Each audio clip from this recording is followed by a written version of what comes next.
On this day in history, back in 1942, the Tuskegee Airmen were officially inducted into the United States Armed Forces. Tuskegee Airmen, of course, are the first African-American military pilots in the United States. The Air Force has recently reinstated a training course that teaches students about the World War II era pilots. The training material was initially pulled after President Trump issued a sweeping order barring DEI programs from the federal government and the military. Joining us now is Tony Stevenson, the president of the Detroit chapter of Tuskegee Airmen Inc. Thanks so much for being here, Tony. My pleasure, my pleasure. So did that order affect you at all? Yes, it did, actually. There was a lot of confusion about it. Nobody really understood exactly what was going to go on, what you could and couldn't say. I was supposed to do an interview, basically, or not an interview, I should say, a lecture through the VA. And of course, the VA is part of the administration. And so everything was all set up, but about a week before the interview and everything, the lecture was going to take place, I got a call from the young lady who set it up and had to cancel. And they were very apologetic, which I understood. It was not a problem. But she felt very bad because these were things that you should be able to do to talk about the diversity and whatnot in the military as part, and also part of the civilian life that just couldn't happen. Right now they are trying to bring it back because there was a lot of pushback, rightly so, and that's the reason that it's coming back. Yeah, there was a ton of pushback. The Tuskegee Airmen played such a pivotal role in American history, not even just black history. And for so many people to see that and be upset, what does that say about the impact that they still have to this day? Education, education, education.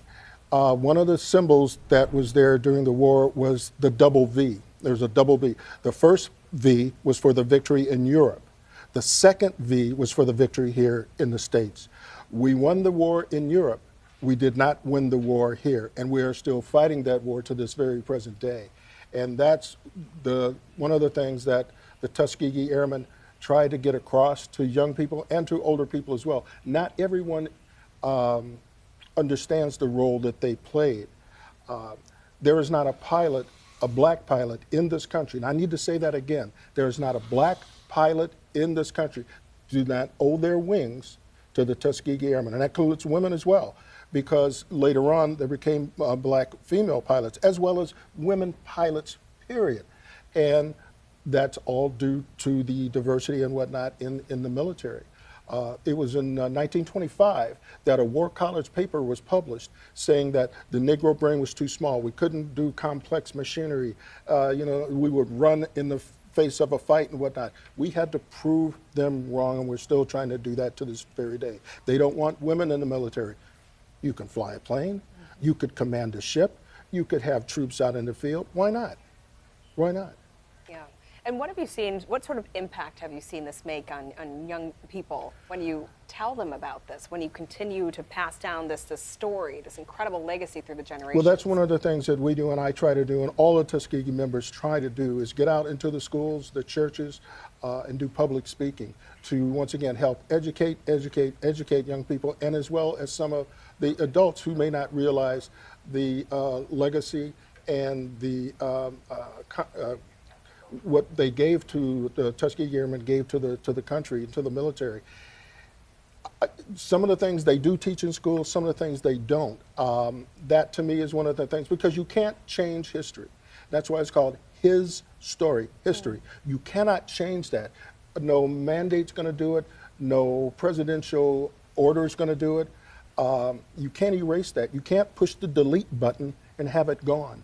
It doesn't work like that. The contributions that women played to the military, you can't delete that. The Mumford Point Marines, the 6888, the Red Ball Express. There was a movie out fairly recently called the 6888. It was about black female postal workers, of all things, postal workers that helped the military get the mail to the troops and everything. So the contributions are out there. The Navajo Code Talkers, another one that has been forgotten about. So the list is on and on and on. Yeah, and some would argue that it's irresponsible to ignore that history.